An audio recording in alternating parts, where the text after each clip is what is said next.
Problem number 30 को देखते हैं। ये भी सीबीएसई ने पूछा हुआ। देखो क्वेश्चन सारे वही सोल्व कराए जा रहे हैं, एग्जाम टाइम है, जो क्वेश्चन बोर्ड में आए हुए हैं या फिर जिनके चांसेस बहुत ज़्यादा है, लेकिन क्वेश्चन वही सोल्व कराऊंगा मैं, वेरी शॉर्ट या फिर शॉर्ट के अंदर से, और इसके बाद हॉट के क्वेश्चन सोल्व कराएंगे। तो जल्दी से मेरे साथ मिलकर सॉल्व करवाओ, दबादब मैसेज करो, कमेंट करो, और जितना हो सके वीडियो को शेयर भी करो।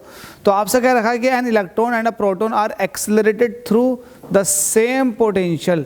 यहाँ तक बात ध्यान दो, आपके पास इलेक्ट्रॉन है और एक प्रोटॉन है, दोनों को आपने सेम पोटेंशियल से भेज दिया, एक्सेलरेट करा दिया। हमसे कह रहा है which one of the two has, ठीक है। अब इसके दो पार्ट बन गए। पहला पार्ट ये है कि greater value of D Broglie wavelength, ठीक है। आपको ये बताना है कि दोनों के पास, किसके पास डी ब्रॉगली वेवलेंथ ज़्यादा होगी। तो आपको फर्स्ट पार्ट सॉल्व करना है।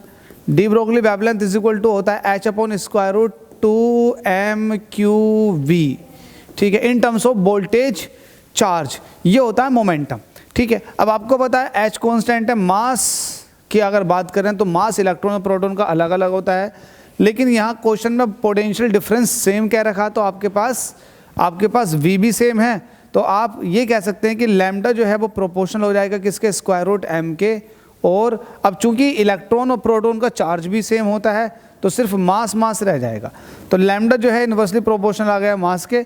इसका मतलब अगर मैं ये कहूँ कि मास ऑफ इलेक्ट्रॉन जो होता है वो कम होता है मास ऑफ प्रोटॉन के, तो इलेक्ट्रॉन का मास है कम, तो इसका मतलब इलेक्ट्रॉन के लिए वेवलेंथ क्या हो जाएगी, वो ज़्यादा हो जाएगी। तो वेवलेंथ इलेक्ट्रॉन के लिए ज़्यादा हो जाएगी as compare to the wavelength associated by the proton.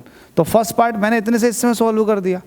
Second part में आपसे कह रहा है कि बताओ, ठीक है, बताओ लेस मोमेंटम, कम मोमेंटम किसका होगा। तो बड़ा सिंपल सा फंडा है सेकंड वाले पार्ट के लिए, मोमेंटम का जिक्र किया गया है ना।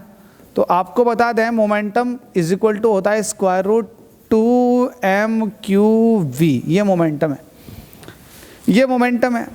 अब चूंकि आपको पता है कि दो हैं आपके पास, एक है इलेक्ट्रॉन दूसरा है प्रोटॉन, इन दोनों का चार्ज सेम होता, तो चार्ज भी सेम है, दोनों को सेम पोटेंशियल डिफरेंस पर भेजा गया है और 2 भी कांस्टेंट है। तो कहीं ना कहीं आप ये कह सकते हो कि मोमेंटम जो है वो मास के स्क्वायर रूट के डायरेक्टली प्रोपोर्शनल। इसका मतलब जिसका मास ज़्यादा होगा उसका मोमेंटम भी ज़्यादा होगा। तो आप कह सकते हैं मास ऑफ प्रोटॉन ज़्यादा है as compare to the mass of electron, so momentum of proton ये ज़्यादा हो जाएगा मोमेंटम ऑफ इलेक्ट्रॉन के। बस ख़त्म, ये था।